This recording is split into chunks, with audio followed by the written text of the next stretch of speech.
entah itu Jokowi ataupun Fufu Fafa dan semua kroni-kroninya yang Salam logika, salam manusia dari Manokwari, Papua Barat. Laki-laki Sirui, Papua, ras Indonesia. Asli Sirui, Papua. Keriting asli Indonesia. Izin state video ini dan tanggapan saya begini. Ini Rizik Syihab kan? Kangkung rebus satu otak kayak nangka nih. Yang terlalu makan sayur kangkung banyak. Nanti otak mati. Kau siapa mau teratur Prabowo? Suruh harus basmikan Fufu Fafa, kroni-kroninya yang pemerintahan Jokowi. Maksudnya apa? Otak kau siapa? Sudah kontribusi apa untuk negara? Jadi mau teratur Prabowo? Otak terganggu. Kau ada hebat apa, Rizik Syihab? Kau mau bikin bagaimana kau Prabowo tidak akan dengar kamu? Prabowo itu terhormat, kenegarawan. Makanya dia bisa jadi presiden. Dipilih untuk jadi presiden. Untuk memimpin bangsa ini, melihat bangsa ke depan, rakyat. Bukan mau dengar kamu yang mau kumpul masa-masa, demo, sembarang-sembarang bicara di publik. Kira Prabowo mau dengar kau? Kau siapa? Sudah punya kontribusi apa untuk negara nih? Selama Anda hidup di Indonesia nih? Otak yang terlalu kayak kangkung. Ada hebat apa kau, Rizik Syihab? Mau teratur Prabowo, bilang harus basmi Fufu Fafa. Ini individu ini nih. Emangnya Anda siapa? Sudah punya kontribusi apa? Sudah buat apa yang baik untuk negara? Supaya nama Anda tuh diceritakan baik. Otak kita yang terlalu kayak kangkung. Emang siapa? Jadi kamu mau teratur Prabowo? Kau siapa? Prabowo tidak kenal Anda. Oke? Kamu mau bacot, bicara, mau bangun opini, narasi ke publik apa juga Prabowo tidak akan dengar. Orang-orang seperti kamu. Kalian ini. Sampah. Kau udah hebat apa? Rizik Syihab. Saya dari Papua Barat yang bilang Anda terhebat. Otak Anda kangkung. Siapa mau teratur Prabowo? Harus basmi yang kroni-kroni. Justru mereka berdua itu sahabat. Oke? Waktu ke pemerintahan Jokowi, Prabowo diambil menjadi salah satu menteri. Dan sekarang Prabowo juga jadi presiden, ambil anaknya jadi wakil. Dan itu Prabowo yang pilih sendiri. Kau siapa? Mau teratur Prabowo? Otak yang makanya pintar. Supaya otak itu negara pakai. Bukan pimpin masa, demo-demo sembarang-sembarang di publik. Makanya negara tidak pakai orang-orang kayak kami ini. 212, HTI, apa lagi. Itu kan dipimpin oleh kau semua tuh. Kangkung. Ada hebat apa kau, Rizik Syihab? Otak mati kau. Goblok kau. Oke? Akhir dari video ini, kau siapa? Jadi mau paksa-paksa Prabowo. Itu harus basmi Fufu Fafa atau kroni-kroni Pak Jokowi. Otak gangguan. Kau ada sekolah apa? Ada punya gelar apa? Punya titel apa? Kayak Prabowo jadi mau teratur Prabowo. Kangkung kau. Tara hebat kau. Salam logika, salam akal sehat dari Manokwari, Papua Barat. Kepada yang kami hormati Bapak Presiden Haji Prabowo Subianto, tolong Pak, bersihkan pemerintahan Bapak dari orang-orang yang bermasalah. Baik bermasalah dengan korupsi, bermasalah dengan judi, bermasalah dengan pelanggaran HAM, bermasalah dengan segala kemungkaran dan kerusakan negeri. Jangan mereka dibiarkan proses hukum, tegakkan keadilan bagi bangsa Indonesia. Nggak peduli, saudara. Betul, Pak. Nggak peduli, walaupun itu seorang Rizik Syihab, Pak. Tetap hukum, Pak. Tegakkan Pancasila setinggi-tingginya. Jangan sampai Pancasila, ideologi negara ini diganti dengan dia seenak jidatnya. Rizik Syihab ini, Pak, biang kerok, Pak. Selalu buat masalah, Pak Prabowo. Selalu demo ke jalanan, Pak. Teriak-teriak, membuat teronar, kerusakan negara ini, Pak. Banyak lagi masalahnya, Pak. Selalu membuat kegaduhan di Indonesia, Pak. Kalau bisa tangkap, Pak. Jangan karena dia jual agama, Pak, dia bisa bebas seperti ini, Pak. Saya setuju, Pak. Siapapun yang membuat masalah, korupsi, kerusakan, apapun itu harus ditangkap, Pak. Untuk kesejahteraan rakyat Indonesia. Bukan itu saja, Pak. Buat orang-orang, oknum-oknum, ya, kelompok-kelompoknya Rizik Syihab, Pak, yang selalu membeda-bedakan tentang agama, terus yang melarang orang agama lain beribadah, terus melarang pembangunan rumah ibadah lain, Pak. Segera diadili mereka semua, Pak. Karena apa? Karena mereka merampas hak setiap warga negara yang bebas beragama. Buat apa ketika kemiskinan teratasi, ini itu teratasi, Pak, tapi ketika melakukan ibadah mereka tidak bisa dengan tenang. Tidak ada kesejahteraan dalam hati kita, Pak. Tapi ketika kemiskinan dituntaskan, keadilan ditegakkan, Pancasila ditegakkan tinggi, lalu kebebasan beragama, beribadah tidak diganggu, maka itu akan menjadi kesejahteraan yang luar biasa untuk setiap warga negara Indonesia. Karena apa?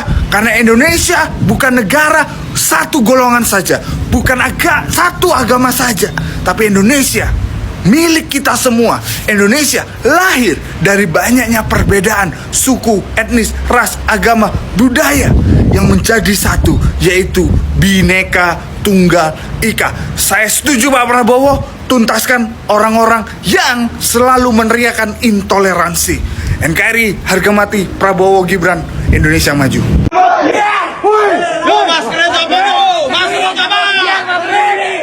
Para pemuka agama yang sudah banyak bergaul dengan habaib palsu ini udah lain jurusannya. Rudalnya nggak bisa ditahan, mau meluncur ke santri-santrinya. Mau jadi apa dunia ini? Yang dipercaya, dititipkan anak-anak supaya pinter dalam hal agama, malah dirudal paksa. Ya Allah, ya Rasulullah. Kenapa habaib-habaib di Indonesia ini udah tahu virus tapi kagak ada penangkalnya? Juga nggak ada obatnya untuk menyingkirkannya segala virusnya nih. Astagfirullah. Apakah kalau kemudian tidak ada Pak Alwi di Indonesia itu hancur? Tidak. Indonesia akan baik-baik saja. Indonesia akan tetap berjalan. Indonesia itu menjadi negara yang alhamdulillah diberkahi, ya. Baldatun thayyibatun wa rabbun ghafur. Insya Allah menjadi seperti itu. Jadi kalau mereka selama ini Pak Alwi itu menjadi bulan-bulanan buat nyenengan, kemudian ngeklaim bahwa mereka ini sangat berjasa bagi bangsa dan negara, ya, sangat-sangat berjasa. Tidak ada kemerdekaan Indonesia tanpa ada jasa Pak Alwi. Tidak ada, ya. Kalau nggak ada Kabib ini Indonesia nggak akan merdeka. Itu sembelgedes, ya. Itu kurokandas. Itu adalah statement yang akon-akon, ya. Nggak ikut kerja tapi ikut klaim-klaim seperti itu sudah menjadi ciri khas, ya, bukan lagi ciri khas lagi, ciri khas dari Pak Alwi. Jadi maka kita harus aware, ya. Seperti gambar seperti ini, ya. Kalau seumpama kita tidak bergerak, ya, kita akan melihat bahwa 100 tahun lagi itu akan ada orang yang mengatakan bahwa sosok di atas ini adalah orang yang penuh karomah, ya, orang yang berjasa bagi negara Indonesia dan lain sebagainya. Padahal banyak sekali videonya yang di atas ini ternyata sambat, ya, sambat. Oh, kenapa kok Pak Alwi di Indonesia ini dirungkatkan? Ya Allah, Anda sebagai kaum muslim harus bertanggung jawab nanti depan Rasulullah. Ya sampean itu ya apa mengajarnya nggak tersambung kok malah sambat untuk orang lain supaya kita yang lain juga ikutan mendukung sampean. Ya kalau nggak didukung ya sudah, gitu kan. Apalagi tes DNA sudah nggak tersambung, sudah wis rungkat itu yang rungkat. Tapi ingat, ya, ingat sekali lagi, mereka ini juga saudara-saudara kita. Kita itu sangat welcome dengan mereka, ya, walaupun dikata-katain, walaupun dirasis, ya, ya. Anda tahu rasisnya bagaimana? Oh, banyak sekali video yang beredar itu. Misalkan Indonesia ini tidak bisa merdeka tanpa ada Khabib ya. Jadi jasa Khabib ini besar sekali. Indonesia ini adalah pintu tarim. Waduh gimana wong negara ataupun kota yang batu seperti itu, yang padang pasir, yang tumbuhan-tumbuhan juga enggan untuk tumbuh di sana, kok lebih baik dari Payakumbuh, kok bisa lebih baik dari Batu di Malang, kok bisa lebih baik dari kota-kota yang di Indonesia yang itu tajri min tahtiyal anhar beneran ya. Ini anhar beneran di Indonesia ini, banyak sungai-sungai hijau, kok bisa ya IKN yang seperti itu kok bisa lebih rendah dari Tarim? Ini opo logikae ya. Jadi alhamdulillah dengan adanya pengungkapan kebenaran bahwa mereka ini ternyata adalah benalu-benalu di Indonesia, ya wis ya, kita sudah insya Allah selamat lah ya. Indonesia akan baik-baik saja. Indonesia akan berjalan sebagaimana mestinya, sebagai negara yang baik, sebagai bangsa yang diberkati oleh Allah Subhanahu wa Ta'ala, tanpa bantuan orang-orang dari Yaman. Kami bisa kan. Kalau bicara tegas, kami pun bisa tegas. Kalau berbicara jihad, kami pun bisa jihad. Karena dari mulai nenek moyang kami dulu dijajah oleh VOC, oleh Hindia Belanda, dari dulu berperang leluhur kami itu, termasuk di Kasepuhan, sampai dikudeta di Kasepuhan itu oleh Belanda dan juga abdi dalamnya. Kami jihad, kami selalu berperang. Jadi bicara masalah semangat jihad bukan cuma milik Anda dan juga kelompok Anda. Saya Sultan Sepuh di Keraton Kasepuhan angkat bicara dikarenakan ini sesuatu hal yang sangat fatal sekali, memicu konflik besar antara turun Wali Songo dan para habaib. Ini efeknya. Ya rugi siapa? Islam yang akan rugi, terpecah. Lalu untuk kepentingan siapa? Untuk kepentingan siapa? Untuk kepentingan ingin Islam ini pecah. Jadi saya harap kepada Bahar Smith mulai saat ini jangan pernah mengeluarkan kata-kata yang dapat menyakitkan hati kami semua. Bicara nasab, bicara Anda tersambung kepada baginda Nabi, silakan. Karena itu pertanggungjawabkan Anda, pertanggungjawaban Anda pribadi kepada Allah nantinya. Begitu juga kami, para turunan Wali Songo yang memang kami ini tersambung kepada Kanjeng Sinuhun, Gunung Jati, dan juga para Wali Songo yang lainnya yang juga tersambung kepada baginda Nabi, maka pertanggungjawabannya juga pada diri kami masing-masing di hadapan Allah.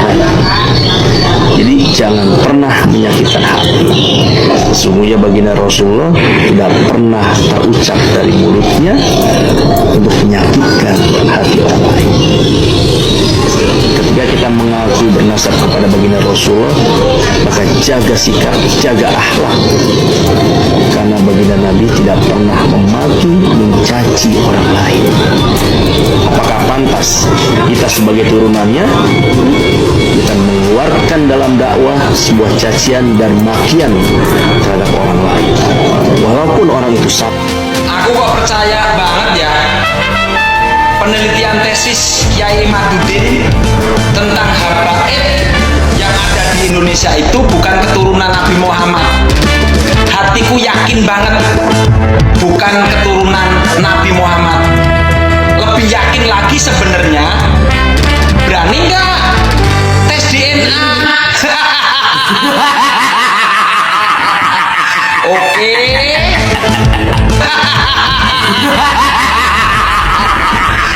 Banyak sekali yang bertanya, bro ngapain sih ngurusin nasab orang, ngapain ngurusin nasab Pahlawi? Saya tidak mengurusi nasab Pahlawi, sama sekali tidak. Masalahnya adalah gini, bahwa apa yang mereka dengungkan, yaitu dengan mengedepankan nasab mereka, bahwa mereka tersambung kepada junjungan kita Nabi besar Muhammad SAW, itu menjadi legitimasi Pahlawi untuk menyampaikan hal-hal yang satu, mereka itu merubah sejarah, ya, merubah sejarah Indonesia. Banyak sekali, ya, banyak sekali yang Khabib yang itu bercerita tentang sejarah Indonesia, bahwa Indonesia ini tidak bisa merdeka, bahwasanya ada beberapa hal dari kebangsaan kita itu dalam tanda kutip berhutang pada imigran-imigran Yaman ini, ya. Kemudian yang kedua adalah bahwa banyak sekali cerita-cerita yang mereka sampaikan untuk menenggungkan dan mengkooptasi, dan juga kalau saya katakan mengeksploitasi nasab itu untuk kepentingan mereka. Ini yang sangat berbahaya sekali. Jadi atas dasar itulah kemudian persoalan nasab ini menjadi urusan publik. Jadi publik semuanya komentar tentang hal ini, ya. Belum lagi kalau Anda lihat, ya, saat ini itu banyak juga Khabib-Khabib itu yang saat ini itu nge-live di media sosial sebagai counter lah, ya. Tapi kalau Anda lihat di komentar-komentarnya itu banyak sekali yang komentar tes DNA, ya, tidak percaya dan lain sebagainya. Bahkan ada yang di-mute, ya, komentarnya itu, atau di-kick malahan, ya. Jadi seperti itu. Itu mungkin jawaban saya kepada jenengan semua yang bertanya, kenapa kok ikut-ikutan urusan nasab? Karena ini adalah urusan publik, ya, bukan urusan privat. Makasih. Peduli, saudara, apakah itu Jokowi ataupun Fufu Fafa dan semua kroni-kroninya. Muncul lagi dia, ya kan? Dia mengatakan kepada Bapak Prabowo Subianto untuk membersihkan pemerintahannya dari orang-orang yang bermasalah dengan hukum. Begitu kata manusia satu ini. Nggak peduli siapapun itu, katanya, mau itu Jokowi ataupun Fufu Papa. Yang penting dibersihkan dari pemerintahan Pak Prabowo Subianto, katanya. Kan begitu? Sadar enggak manusia satu berbicara ini? Hah? Taulah kalian, ya kan, siapa yang berbicara ini? Ini Rizik Syihab, provokator kelas wahid di negeri ini. Manusia keturunan dari Arab Yaman sana, yang merasa cucu Nabi. Ya? Hah? Dia nggak sadar ini, bahwa yang membuat kerusuhan, yang membuat banyak kerugian di negeri ini adalah keturunan dari orang Yaman. Seperti dia ini, ya, harusnya dia kan bilang, bersihkan negeri ini dari provokator-provokator seperti saya ini. Ternyata kan dia berbicara seperti itu. Hah? Iya kan? Berani dia mengatakan nggak peduli itu Jokowi. Hah? Sampai sebegitu sakit hatinya mereka semua kepada Bapak Joko Widodo, karena Pak Jokowi yang membekukan izin ormas dia FPI itu, iya kan? Nggak ada untungnya mereka untuk negeri ini. Meminta kepada Bapak Prabowo untuk membersihkan pemerintahannya dari orang-orang koruptor. Hah? Manusia-manusia penipu macam kau semualah Rizik Syihab yang perlu dibersihkan dari bumi Indonesia ini. Supaya kau sadar, ya, kau semua keturunan Arab Yaman itu gak bermanfaat di Indonesia ini. Biar paham kau, gak usah sok-sok ngatur kau di negeri kami ini, ya. Manfaatmu gak ada. Yang ianya kau sakit hati kepada Pak Jokowi, kepada Mas Gibran, ya. Sekali lagi kepada kita semua rakyat negeri ini, ya, belajar lebih bijak menyikapi mereka semua yang bersorban-sorban ini, ya, mereka semua yang selalu mengatasnamakan agama ini. Apalagi mereka semua yang selalu mengaku cucu-cucu Nabi ini. Nggak ada manfaat mereka di negeri kita ini.